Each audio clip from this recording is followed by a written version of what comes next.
Julia Oberoi अपने office में दुबक कर बैठा रहा और साफ कह दिया कि आज कोई भी मिलने ना आए। उसने अपने असिस्टेंट को झिड़कते हुए बोला कि भाई जितनी भी मीटिंग है सबको आगे के लिए खिसका दो। उसका मूड इतना ऑफ था कि वो किसी की सूरत भी नहीं देखना चाहता था।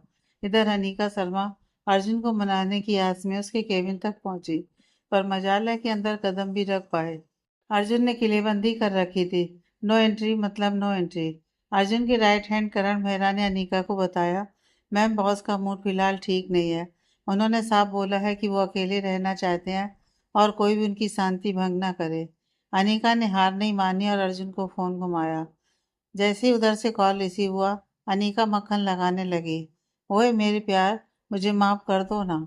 अनीका मिन्नतें करती रही कि वो जानती है कि अर्जुन का पारा गर्म है, पर उसे यूं पराया करके सजा देना ठीक नहीं है। अर्जुन कुछ देर तो जहर का घूंट पीकर खामोश रहा, फिर बस इतना बोला, घर चलकर बात करेंगे, और कड़क से फोन काट दिया। अनीका ने एक राहत की सांस ली कि चलो कम से कम बात तो हुई, वरना उसे लगा था कि आज तो नंबर ही ब्लॉक हो जाएगा। अभी बात हुए 5 मिनट भी नहीं हुए थे कि करुणा जी का फोन अनीका के पास आ गया। अनीका बेटा, अर्जुन का क्या हाल है? वो ना तो मेरा फोन उठा रहा है और ना ही अपने बाप का। प्लीज उसे समझा कि ठंडा हो जाए। वो पूरे खानदान से मुंह फेरे बैठा है। सिर्फ तू ही उसे पटरी पर ला सकती है। जैसे भी हो, एक बार उससे बात कर ले। करुणा जी एकदम बेबस लग रही थी। अनीका ने उन्हें तसल्ली तो दे दी, पर अंदर से वो खुद डरी हुई थी कि अर्जुन उसकी बात सुनेगा भी या नहीं। जब अर्जुन ऑफिस में अपनी सोच में डूबा था, तभी रीता का फोन आया।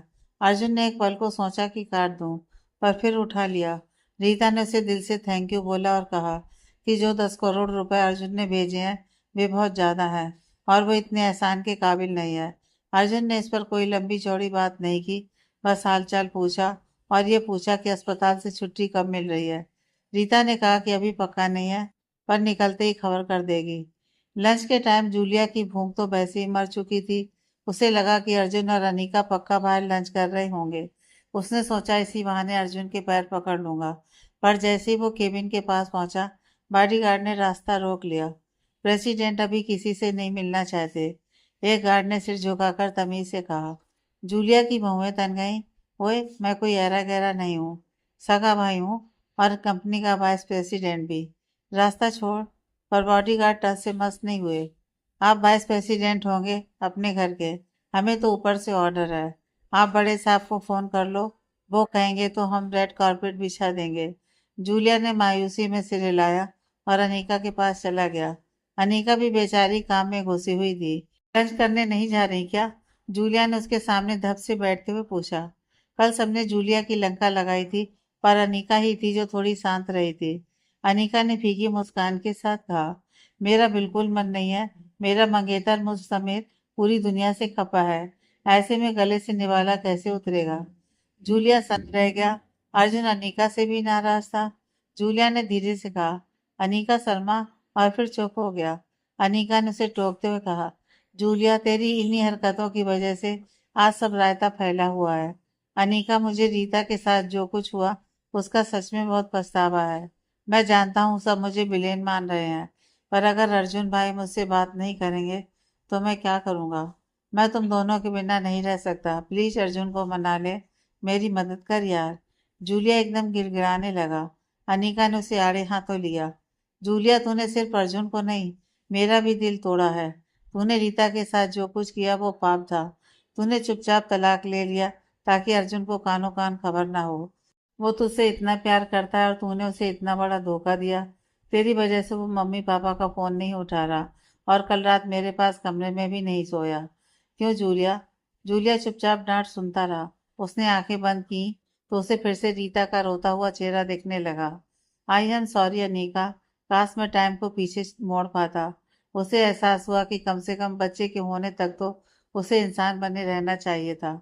अनीका ने कहा, चल छोड़, गलती सबसे होती है, पर अब सुधर जा और खानदान की इज्जत का और कबाड़ा मत कर। वादा करता हूँ बदल जाऊंगा, जूलिया ने कहा, और फिर दोनों काम की बातें करने लगे। जूलिया ने उसे सलाह दी कि ज्यादा काम का बोझ मत ले और डिजाइनर्स भर्ती कर ले। जूलिया ने जिद करके अनीका के लिए बाहर से खाना मंगवाया और फिर अपने ऑफिस चला गया। दिन खत्म हुआ। अनीका को लगा कि आज साथ घर चलेंगे, पर अर्जुन ऑफिस से बाहर ही नहीं निकला। अनिका ने बाहर खड़े खड़े फोन किया। मैं बाहर तेरा इंतजार कर रही हूँ ताकि हम साथ चल सकें। अर्जुन ने बहुत रूखेपन से जवाब दिया, मैंने कहा था ना कि घर पर मिलेंगे। फिर तू बाहर क्यों खड़ी है? जा यहाँ से। अनिका के पैरों तले जमीन खिसक गई। उसके पास कहने को कुछ नहीं बचा। अर्जुन का लहजा किसी अजनबी जैसा था। अनिका शर्मा ने आगे कोई फालतू बहस नहीं की और चुपचाप घर की तरफ पतली गली पकड़ ली। उसने अकेले ही डिनर निपटाया और अर्जुन ओबराय के ऑफिस से लौटने की राह तकने लगी। बैठे बैठे जब बोरियत ने घेरा तो वो अपना मन बहलाने लब और उसके पास चली गई। दोनों बच्चे गेम में बिजी थे। उन्होंने अपनी माँ को देखते ही सवाल दाग दिया कि मम्मी हमें बाहर दूसरे बच्चों के साथ मौज मस्ती करने का मौका कब मिलेगा। उन्होंने यही बात अपने पापा से भी पूछी थी, पर अर्जुन ने सही वक्त का झुंझुना थमा दिया था। अब उन्हें उम्मीद थी कि शायद मम्मी कोई अच्छी खबर सुना दे। अनिका ने हाथ खड़े कर दिए और कहा, भाई इसका जवाब तो तुम्हारे पापा ही दे पाएंगे। उसने प्यार से समझाया, जब तक यहाँ हो खुशी खुशी रहो। उसने बच्चों से पूछा कि क्या उनका मन नहीं लगता। बच्चों ने मासूमियत से कहा, वे बहुत खुश हैं, बस मम्मी पापा का साथ और मिल जाए तो मजा आ जाए। अनिका भी बच्चों के साथ गेम में भिड़ गई। उसे एहसास हुआ कि बच्चे अब पहले से कहीं ज्यादा शातिर और समझदार हो गए हैं। उनकी लंबाई भी रॉकेट की रफ्तार की तरह बढ़ रही थी। अनिका को डर सताने लगा कि कहीं ये अर्जुन को भी पीछे न छोड़ दें, जबकि अर्जुन खुद अच्छा खासा लंबा चौड़ा है। अनिका गेम में ऐसी डूबी कि सुध-बुध खो बैठी। एक तरफ लप्पुस की जोड़ी थी और दूसरी तरफ अनिका अकेली। बच्चे उसे बुरी तरह धो रहे थे। सच तो यह है कि अनिका को शतरंज जैसे दिमाग वाले खेल पल्ले नहीं पड़ते, जबकि अर्जुन अक्सर बच्चों के साथ यही खेलता है। वो बस हारने ही वाली थी कि तभी अर्जुन की एंट्री हुई। अनिका को जैसे हार से बचने का बहाना मिल गया। अर्जुन का चेहरा अनिका के लिए तो बर्फ जैसा ठंडा था, पर बच्चों को देखते ही उसकी बाछें खिल गईं। उसने उनके बालों को सहलाया। अपने बच्चों को फलता फूलता देख उसे दिली सुकून मिल रहा था। बच्चे गेम वेम भूलकर अपने पापा की टांगों से चिपक गए। कैसे हो मेरे शेरों? अर्जुन ने मुस्कुराते हुए पूछा। पर अचानक उसके दिमाग में एक खौफनाक ख्याल आया। क्या होता अगर अनिका ने उस वक्त बच्चा गिरा दिया होता, या फिर रीता की तरह अनिका का भी मिसकैरेज हो गया होता। यह सोचकर ही उसकी रूह कांप गई। वो ऊपर वाले का शुक्रिया अदा कर रहा था कि उसके बच्चे उसकी आंखों के सामने सलामत हैं। जूलिया की वजह से इन्हें एक छोटी बहन मिलने वाली थी, पर उसके भाई ने अपनी नालायकी से वो मौका मिट्टी में मिला दिया। अर्जुन ने अनीका को ऐसे इग्नोर किया जैसे वो कमरे में कोई फर्नीचर हो। वो बच्चों में ही लगा रहा। तभी श्रीमती दया के स्टाफ ने आकर बता दिया कि छोटे साहबों के सोने का टाइम हो गया है। ओबराय मेंशन में सब कुछ घड़ी की सुई पर चलता था। अर्जुन खुद भी डिसिप्लिन का पक्का था। उसे बिना टाइम के खाना सोना बिल्कुल पसंद नहीं था। अर्जुन जाने के लिए उठा। उसने अनीका की तरफ रुख किया और रूखेपन से पूछा, यही जमने का इरादा है या चलने की तैयारी है? चेहरा भले ही सख्त था, पर उसने अनीका की तरफ हाथ बढ़ा दिया। हाँ चलो ना। अनीका ने झट से उसका हाथ थाम लिया। अर्जुन ने हाथ पकड़ा तो रखा, पर मुंह से एक शब्द भी नहीं फूटा। अनीका ने धीरे से अपना हाथ छुड़ाया और अर्जुन की कमर में हाथ डाल दिया। अर्जुन ने उसे न टोका और न ही पीछे धकेला। अनीका मुस्कुराती हुई उसके साथ ओबराय निवास के मुख्य हिस्से की ओर बढ़ चली। काम कैसा रहा डार्लिंग? अनीका ने सन्नाटा तोड़ने की कोशिश की। अर्जुन ने बस मुंडी हिला दी। वे धीरे धीरे सीढ़ियां चढ़कर अपने बेडरूम की तरफ बढ़े। दोनों ने डिनर अलग अलग किया था। अर्जुन बाहर से पेट पूजा करके आया था और अनीका बच्चों के पास जाने से पहले खा चुकी थी। कमरे में घुसते ही अनीका ने कुंडी चढ़ा दी। कल शायद मुझे किसी सफर पर निकलना पड़े, और अगर मैं गया तो तू साथ चलेगी? अर्जुन ने अचानक बम फोड़ दिया। सफर? अनीका को लगा कहीं ये घर की कलह से तंग आकर दूर नहीं जा रहा। ऑब्वियसली ट्रिप है या बस घूमने का प्रोग्राम है? अनीका ने पूछा। अर्जुन ने उसे ऐसी तीखी नजर से घूरा कि अनीका की सिटी पिटी गुम हो गई। अनीका ने बात संभालते हुए कहा, दरअसल ऑफिस में काम का पहाड़ टूटा हुआ है। मैंने आज जूलिया से भी इस बारे में डिस्कस किया था। अगर घूमने का प्लान है तो थोड़े दिन रुक सकते हैं क्या? लेकिन अगर काम है तो मैं पक्का साथ चलूंगी।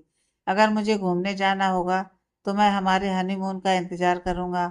अर्जुन ने कड़क कर जवाब दिया। वो खुद भी इस ट्रिप को लेकर थोड़ा कसमकस में था, पर चाहता था कि अनीका बैग पैक रखे। अनीका ने एक ठंडी सांस भरी। मेरा काम पता नहीं कैसे मैनेज होगा, अनिका अपनी लाइन पूरी भी नहीं कर पाई थी कि अर्जुन ने उसे बीच में ही लपेट लिया। अगर तेरा मन नहीं है तो मैं जबरदस्ती नहीं करूँगा। मुझे अपनी मर्जी थोपना पसंद नहीं है। कल तूने मेरा दिल दुखाया और आज अगर तू मना करती है तो मैं फिर से दूर हो जाऊँगा। वैसे भी तेरा ज़्यादातर काम तो लैपटॉप पर ही होता है ना, तो साथ ले जाने में क्या आफत आ रही है। इतना कहकर वो पैर पटकता हुआ कमरे से बाहर निकल गया। अनिका घबरा गई। उसे लगा अर्जुन फिर से स्टडी रूम में जाकर कुंडी मार लेगा। वो उसके पीछे लपकी, पर इस बार अर्जुन किचन की तरफ मुड़ गया। उसने 2 गिलास में दूध डाला, एक अपने लिए और एक अनीका के लिए। उसने देखा कि अनीका पीछे ही खड़ी है। उसने एक गिलास अनीका की तरफ बढ़ाया और दूसरा खुद एक ही सांस में गटक गया। वो बस सोने से पहले अपनी दूध वाली डाइट पूरी कर रहा था। अनीका शर्मा ने अपना दूध खत्म किया और गिलास को सिंक में वैसे ही टिका दिया जैसे अर्जुन ओबराय ने रखा था। डार्लिंग, मुझे तुझसे कुछ बात करनी है, अनीका ने दबी आवाज में कहा।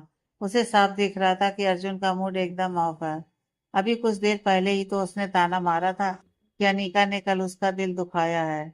मुझे अभी कुछ नहीं सुनना, अर्जुन ने बड़े रूखेपन से जवाब दिया। उसे इग्नोर करते हुए ऊपर की तरफ निकल गया। वो सीधा अपने स्टडी रूम की तरफ बढ़ रहा था और अनीका भी उसके पीछे पीछे भागी। उसे डर था कि अगर आज अर्जुन ने कुंडी मार ली तो फिर वो दरवाजा नहीं खोलेगा, इसलिए उसने भी आओ देखा न था उसके साथ कमरे में घुस गई।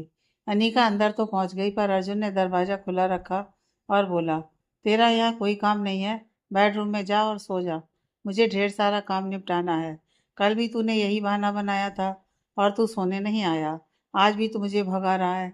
मैं तो यहीं जमूंगी जब तक तेरा काम खत्म नहीं होता। फिर हम साथ में बेडरूम में चलेंगे।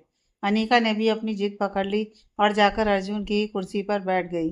वो बड़े मज़े से कंप्यूटर स्क्रीन को ऐसे ताकने लगी जैसे सारा बिजनेस वही संभाल रही हो। अर्जुन खड़ा होकर उसे घूरता रहा, पर अनीका को रत्ती भर फर्क नहीं पड़ा कि ओबराय ग्रुप का प्रेसिडेंट उसके सामने खड़ा है। उसे तो यह भी नहीं पता था कि अर्जुन कल रात बेडरूम में आया था या नहीं। बस वो सुबह जल्दी ऑफिस के लिए निकल गया था। अनीका ने कुर्सी पर खुद को सेट किया और बड़े बासी अंदाज में पूछा, इस कंप्यूटर का पासवर्ड क्या है?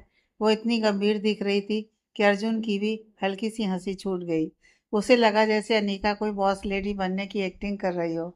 अर्जुन उसे बेपनाह चाहता है और उसे सिर पर चढ़ाने का कोई मौका नहीं छोड़ता। आखिर अनीका ही तो वो इकलौती औरत है जिसे उसने दिल लगाया है। वो चुपचाप अनीका के सामने वाली कुर्सी पर धप से बैठ गया और फोन निकालकर ईमेल चेक करने लगा। जब कंप्यूटर पर अनीका का कब्जा हो ही गया था तो उसके पास फोन के अलावा कोई चारा नहीं था। वो बीच बीच में तिरछी नजरों से अनीका को देख भी रहा था। अर्जुन को यूं खामोश देखकर अनीका सोच में पड़ गई कि बात शुरू कहाँ से करें। वो चाहती थी कि अर्जुन अपने मम्मी पापा से नाराज न रहे। उसे नींद के झोंके आ रहे थे और उसने जमाई भी ली, पर वो हार नहीं मानना चाहती थी। उसने देखा कि अर्जुन बड़े मज़े से टसन में फ़ोन में डूबा है। वो इस अंदाज में इतना प्यारा लग रहा था कि अनीका ने चुपके से उसकी फ़ोटो खींच ली थी। अर्जुन को पता चल गया, पर उसने भाव नहीं दिया। अर्जुन चाहता था कि वो बेडरूम चली जाए ताकि वो शांति से काम कर सके। उसकी ये चुप्पी अनीका को तड़फा रही थी और अर्जुन को इसमें मज़ा आ रहा था। डार्लिंग, अनीका ने पुकारा। अर्जुन ने बस एक मुंह वाली आवाज़ निकाली और सिर नहीं उठाया।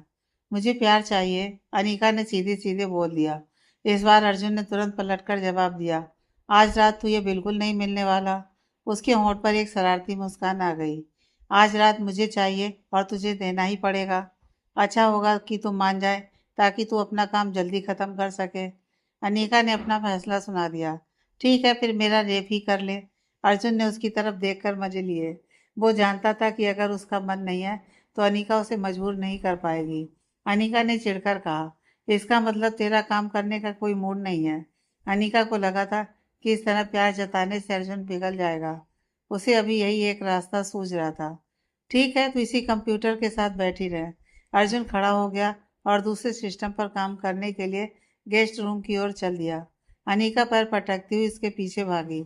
अर्जुन, बस 2 मिनट मेरी बात तो सुन ले। अर्जुन ने उसकी बातों को हवा में उड़ा दिया। वो गेस्ट रूम में घुसने ही वाला था कि अनीका दरवाजे के बीच में खड़ी हो गई। हट यहाँ से अनीका, अगर तूने मुझे काम नहीं करने दिया तो मैं अभी ओबराय निवास छोड़कर निकल जाऊंगा और 3 दिन तक शक्ल नहीं दिखाऊंगा। अर्जुन ने ठंडी आवाज में धमकी दे डाली। अनिका उसकी आंखों में देखकर समझ गई कि अर्जुन अभी बात करने के मूड में बिल्कुल नहीं है। उसने हार मान ली और पीछे हटते हुए बोली, ठीक है, पर जब तेरा मन होगा बात करने का तब शायद मैं तैयार ना हूँ। अर्जुन ने भी नहले पर दहला मारा। कोई बात नहीं, मैं तेरे तैयार होने का इंतजार कर लूंगा। अनिका वापस बेडरूम में गई और रजाई ओढ़कर सो गई। उधर जूलिया ओबराय बिस्तर पर मछली की तरह तड़प रहा था। उसे नींद नहीं आ रही थी। आंखें बंद करते ही रीता का रोता हुआ चेहरा उसे डराने लगता। आधी रात तक वो जागता रहा, फिर जाकर सावर लिया और नीचे से शराब की पूरी बोतल उठा लाया। वो तब तक पीता रहा जब तक बोतल खाली नहीं हो गई, पर उसे नींद नहीं आई। बस नशे में झूमता रहा। वो रीता को देखना चाहता था, पर उसे याद आया कि पिछली बार अल्फ्रेड ने उसकी कैसी बैंड बजाई थी। उसने सोचा कि वो दिन में रीता को वीडियो कॉल करेगा और सब ठीक करने की कोशिश करेगा। सुबह वो तैयार होकर ऑफिस पहुंचा। तभी उसे अस्पताल से मैसेज मिला कि रीता को आज डिस्चार्ज किया जा रहा है। जूलिया ने बिना देर किए तुरंत बिल के पैसे ट्रांसफर कर दिए। इसका मतलब था कि रीता अब किसी भी वक्त घर जा सकती थी। उसने तय किया था कि वो उसे फोन करेगा या फिर उसके उसी पुराने फ्लैट पर जाएगा जहां वो अल्फ्रेड के साथ रहती थी। अनिका और अर्जुन लगभग एक ही समय पर ऑफिस पहुंचे, पर अलग अलग गाड़ियों में। अनिका तुरंत काम में जुट गई। 1 घंटे बाद प्रेसिडेंट के साथ जूम मीटिंग होने वाली थी। वैसे तो ये मीटिंग हॉल में होती थी, पर अर्जुन जूम मीटिंग तभी करता था जब वो शहर से बाहर हो। पर आज उसने ऐसा ही चाहा था, तो किसी की क्या मजाल की मना करे। उधर अस्पताल में जब रीता को छुट्टी मिली तो अल्फ्रेड बिल भरने के लिए कैश काउंटर पर पहुंचा, पर वहां जो उसे पता चला उसे सुनकर उसके पैरों तले जमीन खिसक गई। अस्पताल के कैशियर ने अपने कंप्यूटर पर उंगलियां घुमाई और रीता की फाइल चेक करके अल्फ्रेड को बताया कि भाई सारा बिल जूलिया ओबराय ने पहले ही ठिकाने लगा दिया है। अल्फ्रेड तो जैसे सन्न रह गया। उसे दूर दूर तक उम्मीद नहीं थी कि जूलिया ऐसा कोई जेंटलमैन वाला काम करेगा, और उसे तो यह भी समझ में नहीं आ रहा था उस नमूने को रीता के डिस्चार्ज होने का टाइम कैसे पता चला। उसने भारी मन से कैशियर को थैंक यू बोला और वापस बाड़ में आ गया, जहां उसकी माँ और रीता बैग पैक करके एकदम रेडी खड़ी थी। जूलिया ने सारा बिल क्लियर कर दिया है। अल्फ्रेड ने अंदर घुसते ही बम फोड़ा।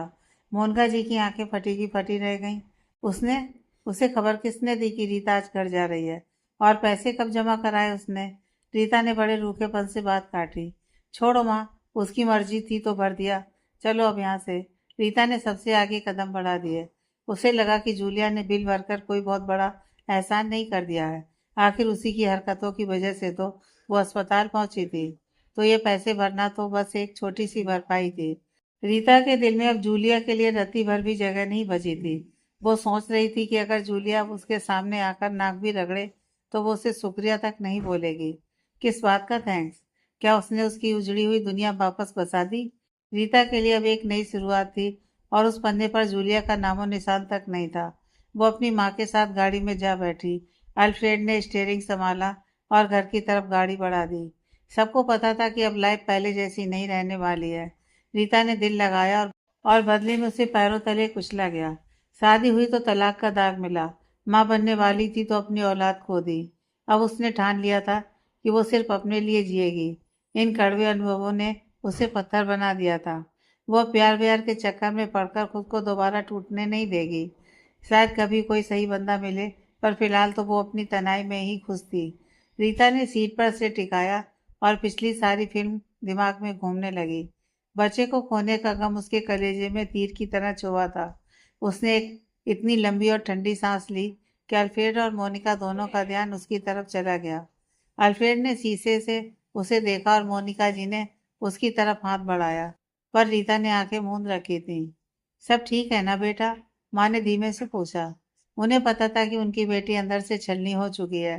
रीता ने बिना पलके झपकाए कहा, एकदम फर्स्ट क्लास हूँ माँ। वो सफेद झूठ बोल रही थी, पर माँ को तसल्ली देने के लिए उसने चेहरे पर एक नकली मुस्कान ओढ़ ली।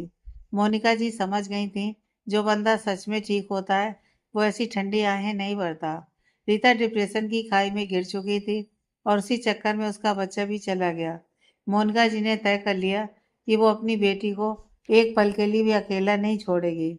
अभी तो भाई और माँ साथ हैं, पर जब रात के सन्नाटे में वो अपने कमरे में होगी तब क्या होगा? माँ को इसी बात का डर खाए जा रहा था। काश ये सब बस एक बुरा सपना होता। उधर ओबराय ग्रुप में जूम मीटिंग का लिंक सबको मिल गया और महफिल शुरू हुई। अर्जुन ओबराय अपनी पूरी फॉर्म में था और कंपनी के बड़े बड़े दिग्गजों को एक नए प्रोजेक्ट का प्लान समझा रहा था। कंपनी अब कपड़ा उद्योग यानी टेक्सटाइल्स और फैब्रिक्स के मैदान में उतर रही थी। अर्जुन ने ऐलान कर दिया कि इस नए वर्टिकल के लिए एक अलग डायरेक्टर बिठाया जाएगा। उसने साफ कहा कि उसे नए आइडियाज़ और एक्सपर्ट चाहिए। कंपनी अब उन खिलाड़ियों को भर्ती करेगी जो लेटेस्ट मशीनों के उस्ताद हों। जब अर्जुन बोल रहा था तो हर 2 मिनट में तालियों की गड़गड़ाहट हॉल में गूंज रही थी। जूलिया ओबराय तो फूला नहीं समा रहा था। उसे लगा उसका भाई वाकई में सातवें आसमान का खिलाड़ी है। अर्जुन पिछली बार जब दिल्ली से बाहर गया था तो इसी डील को फाइनल करने गया था। उसने कच्चे माल वालों से लेकर बड़ी पार्टियों तक सबको अपनी मुट्ठी में कर लिया था।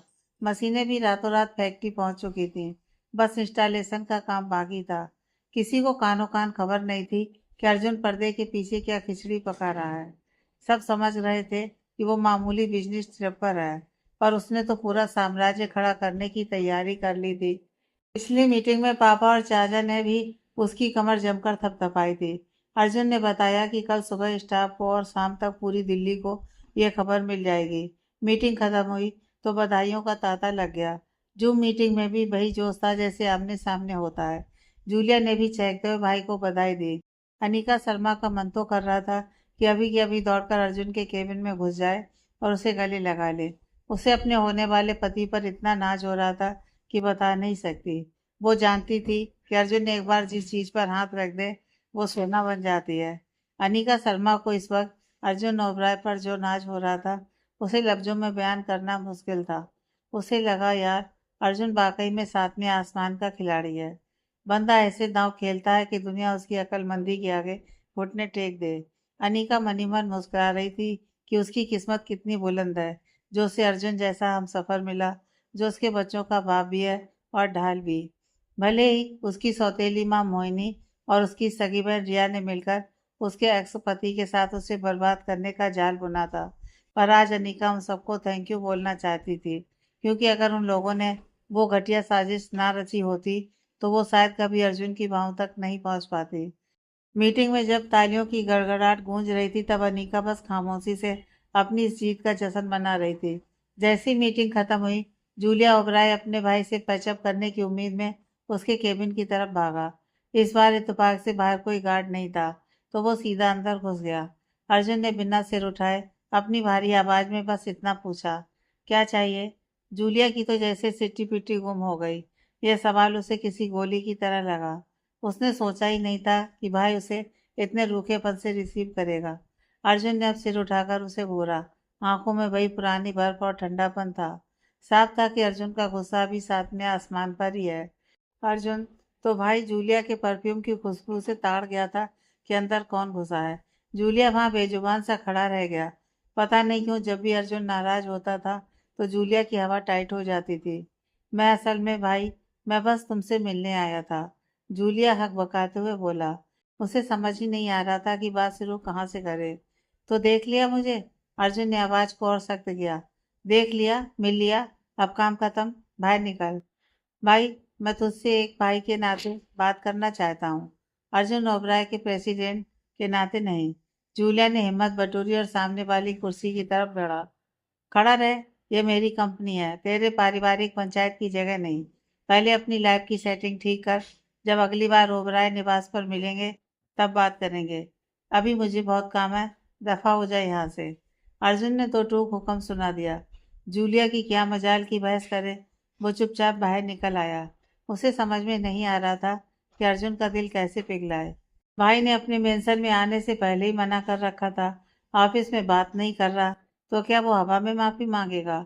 उसने सोचा कि रात को वीडियो कॉल करके अपनी किस्मत आजमाएगा। पूरे दिन ऑफिस की चिक चिक के बाद जूलिया का दिल फिर रीता की तरफ भागा। उसने फोन लगाने की कोशिश की, पर फिर याद आया कि मैडम ने तो उसे ब्लॉक कर रखा है। वो डरते डरते गाड़ी चलाकर उसी अपार्टमेंट की तरफ बढ़ा जहाँ रीता अपने परिवार के साथ रहती थी। उसे पता था कि वहाँ अल्फ्रेड नाम का काल उसका इंतजार कर रहा होगा, पर वो रीता को ऐसे ही नहीं छोड़ सकता था। उसे बस अर्जुन की वो बात चुभ रही थी कि आधी जायदाद रीता के नाम कर दी जाए। वरना वो उसकी हर मांग पूरी करने को तैयार था। जैसे उसने रीता की घर की बेल बजाई, उसके दिल की धड़कनें बढ़ गईं। उसे बस यही उम्मीद थी कि दरवाजा अल्फ्रेड ना खोले। पर कहते हैं ना, किस्मत जब खराब हो तो ऊंट पर बैठे आदमी को भी कुत्ता काट लेता है। दरवाजा अल्फ्रेड ने ही खोला और जूलिया को देखते ही उसका पारा साथ में आसमान पर पहुंच गया। हाँ भाई, क्या काम है अब? अल्फ्रेड ने ऐसी नफरत से पूछा कि जूलिया का चेहरा उतर गया। अल्फ्रेड को लगा ये बंदा कितना बड़ा ढीठ है, जब तक घर आ धमका है। मैं रीता से मिलना चाहता हूँ, मुझे अंदर आने दे या उसे बाहर भेज। जूलिया ने अपनी उम्र और ओहदे का रूप झाड़ने की कोशिश की। तू रीता से नहीं मिल सकता, मैं इसकी इजाज़त कभी नहीं दूंगा। निकल यहाँ से। तेरा कोई भी मैसेज होगा तो मैं उस तक पहुँचा दूंगा। अल्फ्रेड ने कड़े शब्दों में जवाब दिया। मैं कोई डाकिया नहीं हूँ जो मैसेज भिजवाऊँ। मुझे उससे सीधे बात करनी है। मुझे अंदर जाने दे। जूलिया भी अपनी जिद पर अड़ गया। उसे लगा कि काश अल्फ्रेड की जगह उसकी माँ आ जाए। अल्फ्रेड दहाड़ा। किस हक से मिलना है तुझे? तू अब उसका ना तो बॉयफ्रेंड है और ना पति और ना ही दोस्त। तेरी क्या हैसियत है जो तू यहाँ खड़ा होकर हक जता रहा है? तमीज से बोल रहा हूँ, अपनी थोड़ी बहुत इज्जत बचा और यहाँ से रफू चक्कर हो जा। जूलिया अभी पलटकर जवाब देने ही वाला था कि तभी मोनिका जी बाहर आ गईं। उन्हें लगा कि अल्फ्रेड किसी से काफी देर से सर फुटबल कर रहा है। नमस्ते श्रीमती मोनिका, जूलिया ने फौरन शिष्टाचार दिखाया। नमस्ते जूलिया। मोनिका जी का अंदाज एकदम ठंडा था। मेरी बेटी आज ही अस्पताल से आई है और तुम फिर से कलेश करने यहाँ आ गए। मैं बस रीता का हाल जानना चाहता हूँ माँ, पर अल्फ्रेड मुझे अंदर घुसने नहीं दे रहा है। जूलिया ने शिकायत लगाई। मोनिका जी ने उसे बीच में ही लपेट लिया। आई एम सॉरी जूलिया, पर तुम मेरी बेटी से नहीं मिल सकते। तुमने उसे इतने गहरे घाव दिए हैं कि मैं नहीं चाहती कि तुम उसके आसपास भी दिखो। उसे संभलने दो। तुम्हें देखते ही उसे तुम्हारी वो क्रूरता याद आएगी और उसकी हालत और खराब हो जाएगी। अब तुम्हारा उससे कोई वास्ता नहीं है। मेरी बेटी का पीछा छोड़ दो, इसी में सबकी भलाई है। जूलिया के पैरों तले जैसे जमीन खिसक गई। वो वहीं बुत बनकर खड़ा रह गया। जूलिया ओबराय को रत्ती भर भी यह अंदाजा नहीं था कि मोनिका आंटी भी अल्फ्रेड के साथ मिलकर उसे रीता से मिलने से रोक देंगी। उसे समझ ही नहीं आ रहा था कि अब कौन सा दांव खेले। मोनिका जी उसे ऐसी नजरों से घूर रही थी कि बंदा खुद ही शर्म से पानी पानी हो जाए। वो चाह रही थी कि ये लड़का चुपचाप यहाँ से निकल ले, पर जूलिया तो जैसे अपनी ही दुनिया के ख्यालों में गोते खा रहा था। श्रीमती मोनिका मनी मन सोच रही थी कि काश इस लड़के में भी अपने भाई अर्जुन जैसा रत्तीभर दिमाग या किरदार होता। अर्जुन ओबराय का टसन और उसूल अलग ही लेवल के है, पर जूलिया, यह तो किसी भी औरत के लिए एक परफेक्ट बर्बादी का सामान साबित हुआ है। नमस्ते श्रीमती मोनिका। मतलब आप कह रही हैं कि अब आप मुझे रीता की शक्ल तक नहीं देखने देंगी? जूलिया ने ऐसे पूछा जैसे उसने अब तक उनकी एक भी बात सुनी ही ना हो। देख भाई, मैं सिर्फ मिलने से मना नहीं कर रही, बल्कि तुझसे हाथ जोड़कर रिक्वेस्ट कर रही हूँ कि अब दोबारा अपनी मनहूस शक्ल यहाँ मत दिखाना। तू अपनी दुनिया में ऐश कर और उसे उसकी दुनिया में जीने दे। अब तेरे और उसके बीच जमीन आसमान का फर्क है। मोनिका ने एकदम दो टूक जवाब दिया। जूलिया को अब लगा कि मामला हाथ से निकल चुका है। अगर आंटी खुद उसे गेट आउट कह रही हैं और रीता भी मुंह नहीं लगाना चाहती, तो फिलहाल घुसने का कोई रास्ता नहीं था। उसने मायूसी में सिर हिलाया और भारी कदमों से अपनी गाड़ी की तरफ चल दिया। अब उसके पास बस एक आखिरी उम्मीद बची थी। जब रीता वापस ओबराय ग्रुप में काम पर आएगी तो वहीं उसे कॉर्नर करेगा। जूलिया की हालत एकदम खस्ता थी। जब उसने स्टीयरिंग संभाला तो उसका चेहरा उतरा हुआ था। मोनिका जी वहीं गेट पर खड़ी होकर उसे देखती रहीं और जब तक उसकी गाड़ी ओझल नहीं हो गई वो अंदर नहीं आई। उन्होंने सोचा कि आखिर ये इतना दुखी होने का नाटक क्यों कर रहा है। इसी ने तो रीता की हंसती खेलती जिंदगी का कवाड़ा किया था। जूलिया के जाते ही मोनिका अंदर गई। वो जूलिया की था ना। रीता ने अंदर आते ही अपनी माँ और भाई से कंफर्म किया। अल्फ्रेड ने तो गुस्से में कोई जवाब नहीं दिया, पर मोनिका बोली, बेटा तू बस आराम कर और अपनी सेहत पर ध्यान दे। फालतू के कचरे पर दिमाग मत खपा। रीता ने बस सिर हिला दिया। उसे पहले ही वाइब्स आ गई थी कि वो जूलिया ही है। वो ऊपर वाले का शुक्रिया अदा कर रही थी कि उसे अंदर नहीं आने दिया गया। वो उसकी सूरत तक नहीं देखना चाहती थी। इधर श्रीमती मोहिनी की रातों की नींद और दिन का चैन उड़ा हुआ था। जब से उनके कानों में यह खबर पड़ी थी कि अनिका शर्मा अब शर्मा ग्रुप की 75% मालकिन बनी बैठी है, उनका पारा सातवें आसमान पर था। वो अपनी आंखों के सामने अपनी लाडली रिया शर्मा का हक छीनते हुए कैसे देख सकती थी। रिया इस खानदान की असली वारिस है, तो गद्दी उसे मिलनी चाहिए, अनिका को नहीं। उन्होंने अनिका को हल्का समझने की बहुत बड़ी गलती कर दी थी। उन्हें पता होना चाहिए था कि विवान सिंघानिया एक नंबर का सांप और धोखेबाज इंसान है। अब मैं क्या करूं जिससे अनिका के हाथ से वो पावर छीन सकूं? मोहिनी खुद से ही बड़बड़ा रही थी। उन्हें अपनी उस पुरानी सहेली की याद आई। अगर वो आज जिंदा होती तो शायद हालात इतने खराब नहीं होते। ओह यशोदा, तूने मानिक शर्मा का प्यार मुझसे छीन लिया और मरते दम तक वो सिर्फ तुझे और तेरी उस नाजायज औलाद को ही चाहता रहा। अब तेरी बेटी मेरी बेटी का हक डकार रही है। क्या तू कब्र में रहकर भी मुझसे पंगा लेगी? मोहिनी गुस्से में फनफना रही थी। उन्होंने कसम खा ली कि वो अनिका का खेल हमेशा के लिए खत्म कर देंगी। जूलिया जैसे ही घर पहुंचा, उसके फोन की घंटी बजी। डॉक्टर लैंड्रे का कॉल था। हेलो भाई, मुझे कल अनिका ने बताया कि तू अपना बच्चा खो दिया। मुझे सुनकर बहुत बुरा लगा यार। रीता कैसी है अब? लैंड्रे उसे दिलासा देने लगा। जूलिया की भारी आवाज सुनकर लैंड्रे को लगा कि बंदा गम में डूबा है। उसे क्या पता था कि असली रायता तो कुछ और ही फैला है। जूलिया ने उसका थैंक्स बोला और फोन रख दिया। बीबी, जूलिया ने एक ठंडी सांस ली। लैंड्रे उन चंद लोगों में से था जिन्हें जूलिया और रीता के बीच मचे घमसान का कोई अंदाजा नहीं था। वो रात जूलिया के लिए किसी डरावने सपने जैसी थी। उसने सोने की बहुत कोशिश की, पर नींद उसे चढ़ा रही थी। रात के 12 बज गए और घर में एक भी नींद की गोली नहीं थी। हार मानकर उसने लैंड्रे को दोबारा फोन घुमाया। सॉरी भाई, तेरी नींद खराब कर दी, पर मुझे मदद चाहिए। जूलिया ने सीधे मुद्दे की बात की। लैंड्रे फौरन चौकन्ना हो गया। क्या हुआ भाई, सब ठीक तो है? लैंड्रे ने पूछा। जूलिया ने बताया कि उसे 3 दिन से नींद का एक झोंका तक नहीं आया है। क्या दिमाग में कोई टेंशन चल रही है? क्या यह बच्चे वाली बात का सदमा है? लैंड्रे ने डॉक्टर वाली छानबीन शुरू की। हाँ, कुछ वैसा ही समझ ले। पर बच्चे का दुख तो उस चीज के सामने बहुत छोटा है जिससे मैं अभी गुजर रहा हूँ। क्या तू यहाँ आकर सुबह तक मेरे साथ रुक सकता है? जूलिया ने एकदम गिड़गिड़ाते हुए कहा। अर्जुन का घर पास ही था, पर जूलिया उसे नहीं बुला सकता था क्योंकि अर्जुन उसे भाव ही नहीं दे रहा था। ठीक है, एड्रेस भेज। लैंड्रे मान गया और तैयार होने लगा। अच्छा हुआ कि रूपा आज उसके साथ नहीं थी, वरना वो जूलिया के पास जाने में थोड़ा हिचकिचाता। लैंड्रे ने गाड़ी निकाली और रास्ते में एक मेडिकल स्टोर से नींद की गोलियां लेकर जूलिया के घर पहुंच गया। उसे ये तो पता था कि उसकी बहन अनिका और अर्जुन इसी इलाके में रहते हैं, पर जूलिया का ठिकाना उसे आज पता चला। जूलिया के बॉडीगार्ड्स ने उसे अंदर जाने दिया। जूलिया खुद नीचे आया और लैंड्रे को गले लगा लिया। उसकी आंखें लाल हो चुकी थी और चेहरा उतर गया था। शुक्र है तू आ गया लैंड्रे। जूलिया ने राहत की सांस ली। कोई बात नहीं भाई, अब बता, ऐसी कौन सी बात है जिसने तेरी रातों की नींद हराम कर रखी है? लैंडे ने जूलिया की आंखों में आंखें डालकर सीधा सवाल किया। जूलिया ओबराय लैंडे डॉक्टर के ठीक सामने सोफे पर किसी ढही हुई मीनार की तरह गिर पड़ा। उसे अपना गुबार निकालने के लिए किसी कंधे की सख्त जरूरत थी। उसे लगा कि अगर आज दिल का बोझ हल्का कर दिया तो शायद रूह को थोड़ी शांति मिल जाए। उसने एक लंबी और ठंडी सांस खींची। लैंडे आखिर डॉक्टर था।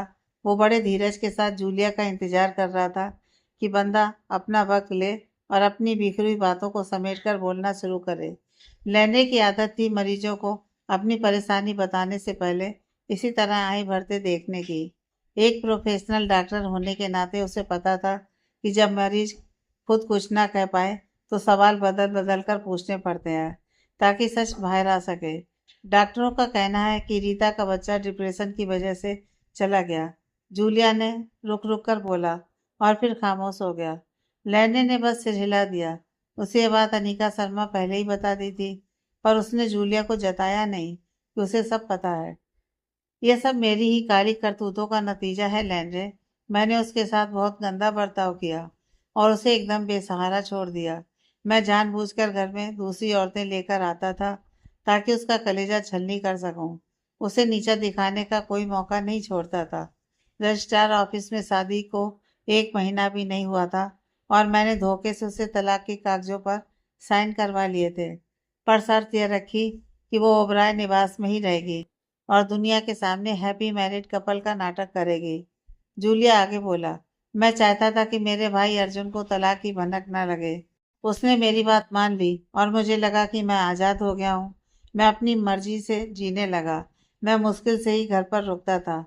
तुझे तो पता ही है, मुझे पार्टियां करना, पीना और दूसरी औरतों के साथ चिल करके अपनी बैचलर लाइफ जीना कितना पसंद था। पर मैं भूल गया था कि जैसा बोगे वैसा ही काटोगे। मैं उसे तड़पा रहा था और मुझे लग रहा था कि मैं दुनिया जीत रहा हूँ। मेरी इसी घटिया सोच की वजह से वो डिप्रेशन की खाई में गिर गई और मेरा बच्चा मर गया। मैं रीता को सजा दे रहा था, पर बच्चे के लिए बहुत खुश था। तू देख रहा है मैं कितना बड़ा गिरा हुआ इंसान हूँ। मुझे बच्चा तो चाहिए था, पर उसकी माँ से नफरत थी। मैंने उसे बस इसलिए टॉर्चर किया क्योंकि मैं उसकी हरकतों से चिढ़ा हुआ था। मुझे एहसास ही नहीं हुआ कि मैं धीरे धीरे उस मासूम बच्चे को ही मार रहा हूँ। अब मेरा दिल फटा जा रहा है, रूह कांप रही है। मुझे पछतावा है, पर अब बहुत देर हो चुकी है। जूलिया की आंखों से आंसू बहने लगे। लैंड्री एकदम शांत था। जूलिया की दास्तान वाकई दर्दनाक थी। उसने सोचा कि काश जूलिया ने यह सब तब बताया होता जब बच्चा सुरक्षित था, तो वो उसे समझा पाता कि प्रेगनेंसी में औरत की खुशी कितनी मायने रखती है। लैंडे को उसके लिए बुरा लग रहा था, पर वो उसे पूरी तरह निर्दोष भी नहीं मान पा रहा था। जूलिया ने आगे रोना रोया। अर्जुन भाई इतने आग बबूला है कि अगर पापा बीच में ना आते तो वो मुझे खानदान से ही बेदखल कर देते। माँ ने तो साफ कह दिया कि वो मेरी सूरत तक नहीं देखना चाहती। रीता के भाई और माँ ने मुझे वार्निंग दी है कि उससे कोसों दूर रहूं। पर सच तो यह है कि मैं आज भी उससे बहुत प्यार करता हूँ। शायद इसीलिए मैं उसे तड़फा रहा था। अब मैं उसके बिना एक पल नहीं रह सकता। जैसे ही आंखें मूंदता हूँ, रीता का रोता हुआ चेहरा मुझे डराने लगता है। मैं सो नहीं पा रहा हूँ लैंड्रे। मैं बहुत परेशान हूँ।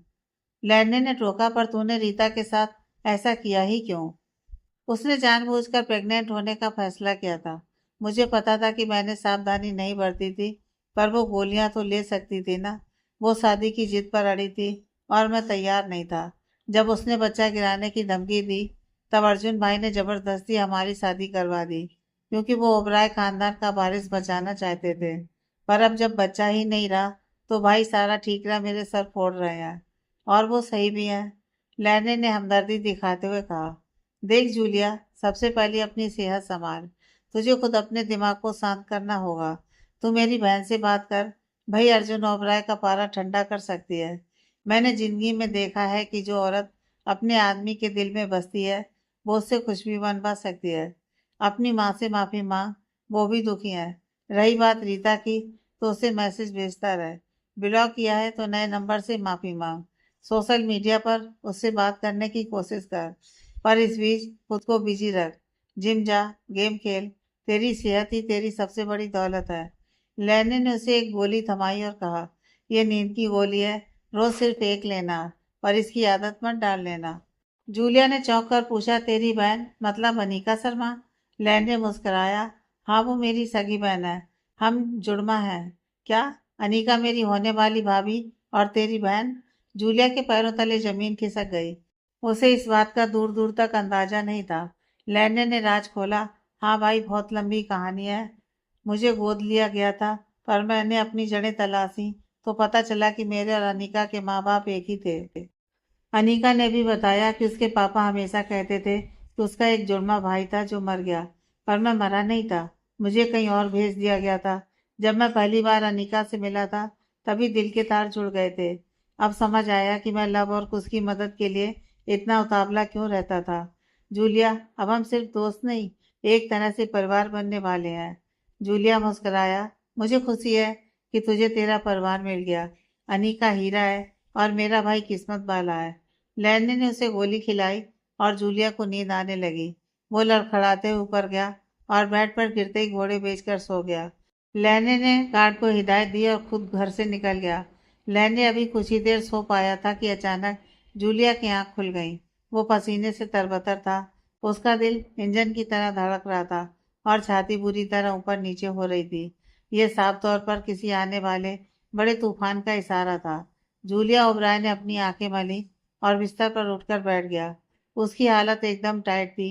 नींद को बुलाने के लिए गोली तो ले ली थी, पर जैसे ही आंखें लगी, उसे ऐसे खौफनाक सपने ने उसे झकझोर दिया कि उसकी रूह कांप गई। जूलिया ने अपना सिर थाम लिया। ऐसा लग रहा था कि जैसे दिमाग के अंदर बम फूट रहे हों। चेहरा एकदम उतरा हुआ और बदहाल था। उसे नींद की तलब तो हो रही थी, पर अब दोबारा आंखें मूंदने से उसे खौफ आने लगा था। उसे डर था कि कहीं फिर से वही खौफनाक मंजर न दिख जाए। वो कांप रहा था, पर नींद के झोंके उसे फिर से अपनी तरफ खींच रहे थे। आखिर उसका खुद पर काबू नहीं रहा और वो फिर से गहरी नींद के आगोश में समा गया। सपने में उसने देखा कि रीता सिसक सिसक कर रो रही है और वो दूर खड़ा बस तमाशबीन बना हुआ है। रीता उसकी तरफ पीट करके बैठी थी। जूलिया का जी किया कि दौड़कर उसके पास जाए, उसे सीने से लगा ले और रो रो कर बताए कि उसे अपनी गलतियों का कितना पछतावा है।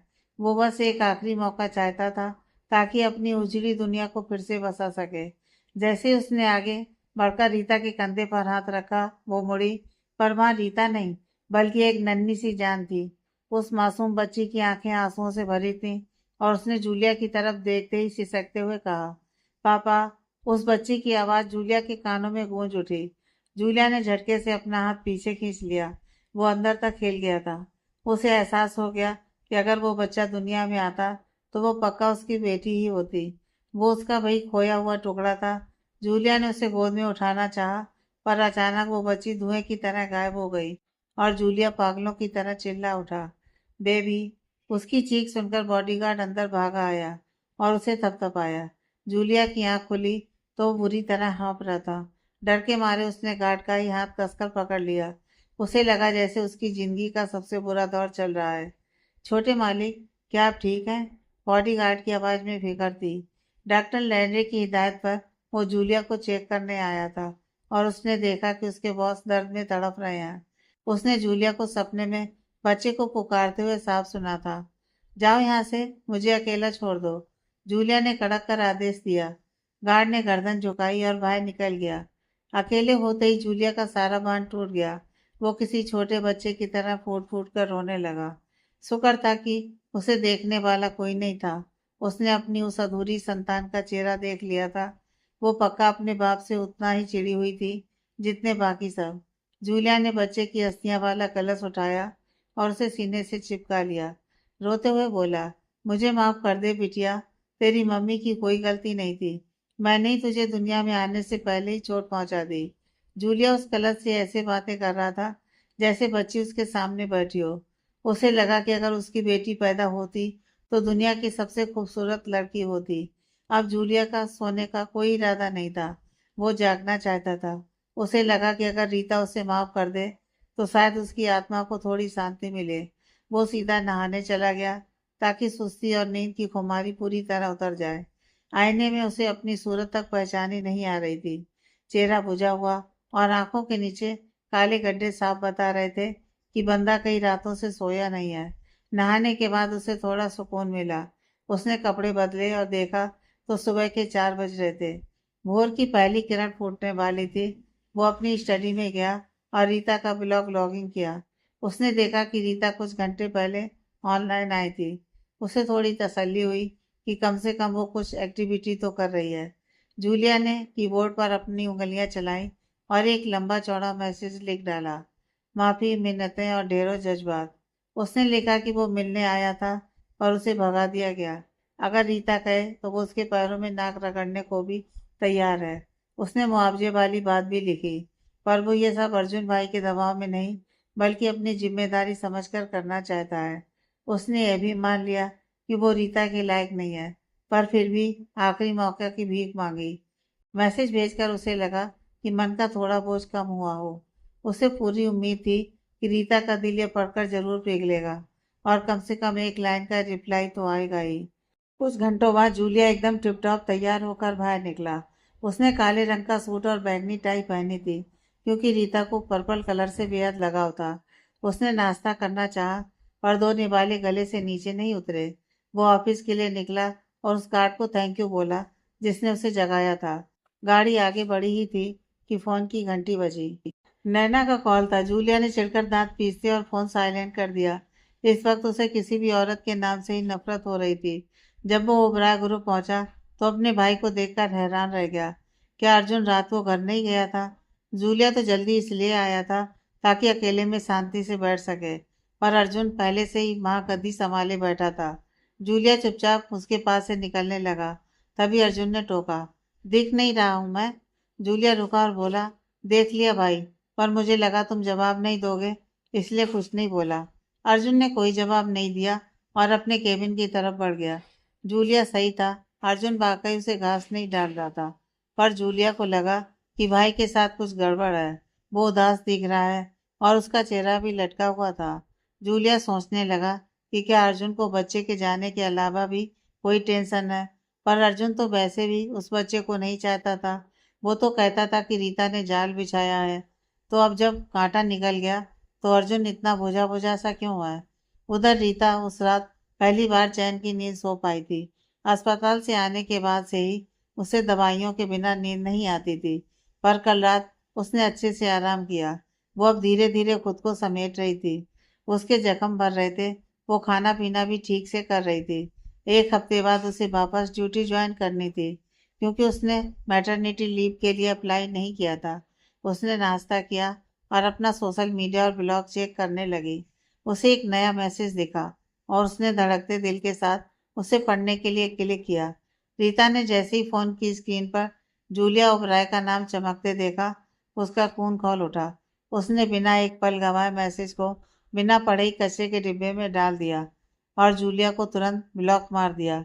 इतना ही नहीं, उसने अपने सारे सोशल मीडिया अकाउंट्स की कुंडी भी जूलिया के लिए बंद कर दी। वो अब इस इंसान के नाम के साय से भी कोसों दूर भागना चाहती थी। उसे समझ में नहीं आ रहा था कि जो बंदा कल तक उसे कीड़े मकोड़ों की तरह समझता था, वो अब अचानक कितनी जान पहचान क्यों बढ़ा रहा है। रीता की नज़र में जूलिया के पास उन लड़कियों की कोई कमी नहीं थी जिनके साथ वो सारा दिन चोंच लड़ाता फिरता था। उस नैना के अलावा भी न जाने कितनी और औरतें उसकी लिस्ट में होंगी। रीता ने पत्थर जैसा दिल करके तय कर लिया कि वो उसे भूलकर अपनी जिंदगी की नई शुरुआत करेगी और जूलिया को भी यही करना चाहिए। हालांकि उसका कुछ सामान अभी भी जूलिया के उस आलीशान मेंशन में पड़ा था, पर रीता का मन उसे लेने जाने का भी नहीं था। उसे लगा कि उन चीजों के बहाने दोबारा उस नरक में पैर रखना मौत को दावत देने जैसा था। इधर जूलिया पागलों की तरह हर 2 मिनट में रीता का ब्लॉग चेक कर रहा था कि शायद कोई सॉरी या कोई छोटा सा जवाब आ जाए। पर वहां सन्नाटा पसरा था। जैसे जैसे वक्त बीत रहा था, उसकी बेचैनी बढ़ती जा रही थी। जब उसने दोबारा मैसेज ठोकने की कोशिश की, तब उसे एहसास हुआ कि मैडम ने तो उसे ब्लैक लिस्ट कर दिया है। अब वो समझ गया कि रीता ने उसकी मिन्नतें देख तो ली हैं, पर वो अब उसे अपनी जिंदगी के पन्नों से मिटा चुकी है। जूलिया का दिल एक बार फिर शीशे की तरह चकनाचूर हो गया। अब वो करे तो क्या करे? वो बस एक बार रीता की आवाज़ सुनना चाहता था। हार मानकर उसने अपनी माँ श्रीमती करुणा ओबराय को फ़ोन घुमाया। शुरू में तो माँ की आवाज़ में वैसी ही कड़वाहट और दूरी थी, पर जब जूलिया छोटे बच्चे की तरह उनके सामने गिड़गिड़ाकर माफ़ी मांगने लगा, तो माँ का ममता भरा दिल थोड़ा पसीज गया। माँ, मुझे एक बार माफ़ कर दो। मैं जानता हूँ कि मैंने बहुत गंद मचाई है, पर खुदा के वास्ते मुझे एक मौका दे दो। मैंने अपना सबक बहुत कड़वे तरीके से सीख लिया है। वो तब तक मिन्नतें करता रहा जब तक माँ ने यह नहीं पूछ लिया कि क्या वो रीता से मिला था। जूलिया ने बताया कि उसने कोशिश तो पूरी की थी, पर रीता की माँ और उसके भाई अल्फ्रेड ने उसे गेट से ही टरका दिया और आगे से वहां फटकने तक से मना कर दिया है। करुणा और राय ने उसे आईना दिखाते हुए कहा कि वो लोग अपनी जगह बिल्कुल सही हैं। आखिर कौन सा परिवार चाहेगा कि उनकी बेटी को दोबारा उस आग में झोंका जाए? उन्होंने जूलिया को बड़े प्यार से समझाया कि अभी रीता को उसके हाल पर छोड़ दे। शायद वक्त के साथ उसके जख्म थोड़े भर जाएं। जूलिया मान गया और इसी के साथ माँ ने उसे वापस ओबराय निवास आने का ग्रीन सिग्नल भी दे दिया।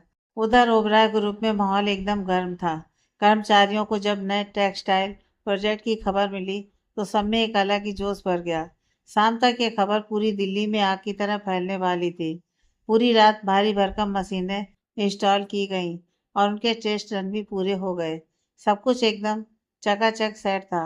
इन्हीं सब कामों के चक्कर में अर्जुन ओबराय पूरी रात ऑफिस में ही डटा रहा। घर जाने का उसे ख्याल तक नहीं आया। वो चाहता तो ये सारा सिरदर्द जूलिया को दे सकता था, पर वो उससे इतना चिढ़ा हुआ था कि उसे अपने किसी भी काम में आसपास फटकने नहीं देना चाहता था। अर्जुन ने अभी तक अनीका शर्मा से भी बात नहीं की थी। उसका मन था कि खबर के ब्रेकिंग न्यूज़ बनने से पहले वो अनीका से मिले, पर काम का बोझ इतना था कि उसे सांस लेने की फुर्सत नहीं मिली। ना वो लंच पर गया, ना फोन किया और ना ही अनिका के केबिन की तरफ चक्कर लगाया। अनिका भी अंदर से अर्जुन से काफी खफा थी और उसने भी अपनी दूरी बना ली थी। उसने पहले बात करने की कोशिश की थी, पर अर्जुन ने उसे ऐसे अनसुना किया जैसे वो कोई अजनबी हो। यहाँ तक कि अर्जुन ने उसकी नजदीकियों को भी ठुकरा दिया था और ऊपर से एक अदद माफी तक नहीं मांगी थी। वो रात भर घर नहीं आया और एक फोन करके ये बताने की जहमत नहीं उठाई कि वो बाहर रुका है। अनिका को लगा कि शायद अर्जुन को इस बात की जलन हो रही है कि उसने उसकी माँ को उससे ज्यादा पसंद करने की बात कह दी थी। क्या ये बंदा अपनी ही माँ से कॉम्प्लेक्स पाल बैठा है? अनिका ने सोच लिया, अब बहुत हुआ, तू अपने रास्ते और मैं अपने। तभी अर्जुन के पिता श्री राघव ओबराय का अपने लाडले के इस नए बिजनेस धमाके की भनक लगी, तो उन्होंने खुद कंपनी आने का फैसला कर लिया। अर्जुन पिछले कुछ समय से घर वालों को भी भाव नहीं दे रहा था और किसी का फोन नहीं उठा रहा था। जब राघव ओबराय ओबराय ग्रुप के दफ्तर पहुंचे तो पुराने स्टाफ की आंखें फटी की फटी रह गईं। आखिर वो पूर्व प्रेसिडेंट थे, कंपनी की नींव उन्होंने ही तो रखी थी। सबने उनके सम्मान में झुककर सलाम ठोका।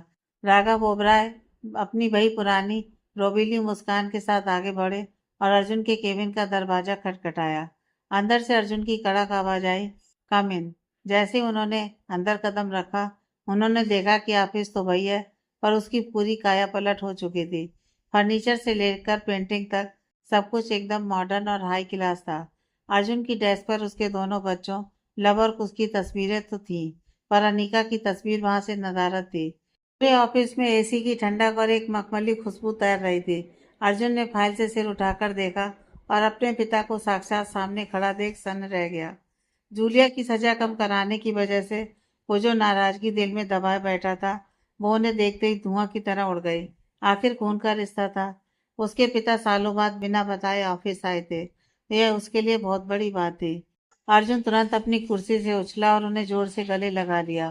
पापा, राघव ओबराय मुस्कुराए और अपने बेटे की चौड़ी पीठ थपथपाते हुए बड़े गर्व से बोले, जीते रहो मेरा शेर बेटा, आपको यहाँ देखकर दिल खुश हो गया।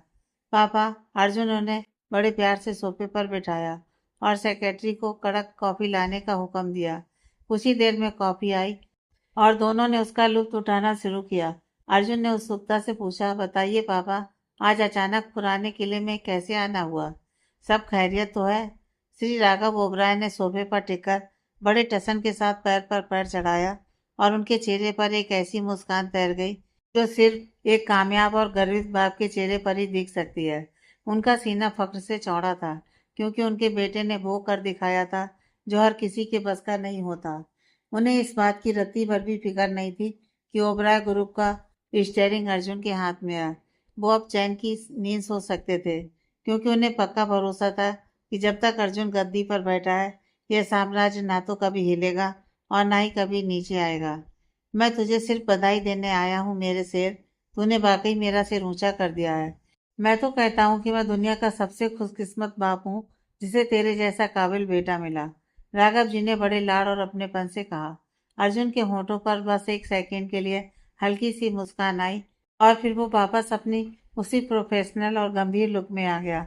उसने अपनी कॉफी का एक घूंट भरा और शांति से अपने पिता का शुक्रिया अदा किया। मुझ पर इतना यकीन करने के लिए शुक्रिया पापा, अर्जुन ने जवाब दिया। वो इन सब कामों को अपनी जिम्मेदारी समझता था और उसे फालतू की मक्खनबाजी या दिखावे वाली तारीफें कभी रास नहीं आती थी। मेरी एक गुजारिश है अर्जुन, जरा ध्यान से सुन। इस नए टेक्सटाइल प्रोजेक्ट में मेरे हिस्से के जो भी शेयर्स हैं, उन्हें मेरे नाम की जगह सीधा मेरे पोतों लव और कुश के नाम ट्रांसफर कर दे। राघव ओबराय ने अपनी बड़ी इच्छा जाहिर कर दी। यह सुनते ही अर्जुन की आंखें थोड़ी सिकुड़ गईं। वैसे तो परिवार का हर बंदा कंपनी में हिस्सेदार था ही, पर अब उसके पिता अपनी पूरी ताकत और हिस्सा सीधे बच्चों के नाम करना चाहते थे। अर्जुन को लगा कि शायद इसकी अभी कोई खास जरूरत नहीं है, क्योंकि उसने खुद पहले ही बच्चों के लिए मोटा हिस्सा अलग कर रखा था। अब अगर दादाजी के शेयर भी उन्हें मिल जाते तो लव और कुश के पास घर के बाकी बड़ों से भी दुगना हिस्सा हो जाता। नहीं पापा, मुझे पता है कि आपने अपने होटलों का मालिकाना हक पहले ही उन दोनों के नाम कर दिया है, पर इस नए बिजनेस में मैं नहीं चाहता कि आप अभी इतना बड़ा फैसला लें। अर्जुन ने बड़े अदब से मना करने की कोशिश की। राघव ओबराय ने उसे बीच में ही टोकते हुए कहा, देख अर्जुन, अब मैं धीरे धीरे बुढ़ापे की तरफ बढ़ रहा हूँ। अगर मैं ये अपनी बनाई हुई दौलत और जायदाद अपने बच्चों और पोतों के काम ना ला सकूं, तो इस कागज के टुकड़ों का क्या फायदा? क्या तुझे वाकई लगता है कि बाकी बची जिंदगी में मैं कभी दाने दाने को मोहताज होऊंगा? बस वो कर जो मैंने कहा है और मेरे डिजिटल साइन उस पर ठोक दे। उन्होंने आगे आवाज धीमी करते हुए सावधानी बरती। और हाँ, इस बारे में किसी के भी कान में भनक नहीं पड़नी चाहिए, यहाँ तक कि तेरी माँ को भी नहीं। समझ रहा है ना मेरा मतलब? दरअसल राघव ओबराय का अपने छोटे बेटे जूलिया से भरोसा पूरी तरह उठ चुका था। उन्हें दिख रहा था कि जूलिया बस एक औरत के पीछे से हटकर दूसरी के पीछे भाग रहा है और लाइफ में सेटल होने का उसका कोई इरादा नहीं है। जिस एक शरीफ लड़की के पास उसका बच्चा था, उसे भी उसने अपनी बदतमीजी और आवारागर्दी की भेंट चढ़ा दिया। राघव जी को साफ लग रहा था कि सिर्फ अर्जुन ही है जो ओबराय खानदान की मशाल को आगे ले जा सकता है। वो अपनी सारी कमाई अपने असली वारिसों को सौंपना चाहते थे। उन्होंने मन ही मन तय कर लिया था कि अगर किसी दिन जूलिया सुधर गया और एक जिम्मेदार बंदा बन गया, तो वो उसका हिस्सा उसे दे देंगे, वरना उसके बाद सब कुछ लव और कुश का ही होगा। जूलिया की इस लापरवाही और पिल्ले बॉय वाली जिंदगी के ख्याल ने राघव जी को अचानक अंदर से उदास कर दिया। पिता की बातें सुनकर अर्जुन ने खामोशी से सिर हिला दिया। उसे एहसास हुआ कि उसके पिता जूलिया को एक ऐसे तरीके से सजा दे रहे हैं जिसके बारे में जूलिया ने कभी सपने में भी नहीं सोचा होगा। उसके पिता का यह ठंडा बदला अर्जुन के गुस्से से कहीं ज्यादा गहरा और समझदारी भरा था। पर तभी अर्जुन के मन में एक ख्याल बिजली की तरह कौंधा। लव और कुछ तो उसे बस किस्मत के सहारे मिल गए। यह सब अनीका शर्मा की वजह से मुमकिन हुआ, क्योंकि उसने दुनिया के खिलाफ जाकर अपनी प्रेगनेंसी बचाई। अर्जुन को पल भर के लिए लगा कि वो जूलिया से किसी भी मामले में बेहतर नहीं है। वो तो बस खुशकिस्मत है कि उसे अनीका जैसा फरिश्ता औरत मिली, जिसने उसकी उजाड़ दुनिया में बाहर ला दी। तू अपनी मंगेतर अनीका से शादी की शहनाई कब बजा रहा है? राघव ओबराय ने अचानक मुद्दे पर आते हुए पूछा। जल्दी पापा, मैं पहले अनीका से फुर्सत में बात करूंगा और फिर हम दोनों मिलकर कोई पक्की तारीख तय करेंगे। अर्जुन ने तसल्ली से जवाब दिया। वो खुद भी अब और इंतजार करने के मूड में नहीं था और चाहता था कि अनीका जल्द से जल्द कानूनन उसकी पत्नी बन जाए। तू मेरा बड़ा बेटा है अर्जुन, और मैं चाहता हूँ कि तू मुझे खुश रखे। मेरी दिली तमन्ना है कि 1 महीने के अंदर अंदर तेरी शादी हो जाए। राघव ओबराय ने अपना आखिरी फैसला सुना दिया। अर्जुन बिना कुछ बोले सुनता रहा। मैं अपनी लेडी लव से इस बारे में मशवरा करूंगा, और अगर उसे तारीख जम गई तो हम कल से ही तैयारी शुरू कर देंगे। अर्जुन ने जवाब दिया। वो अनीका की इतनी इज्जत करता था कि उसकी मर्जी के बिना जिंदगी का इतना बड़ा फैसला अकेले नहीं लेना चाहता था। राघव ओबराय मुस्कुराए।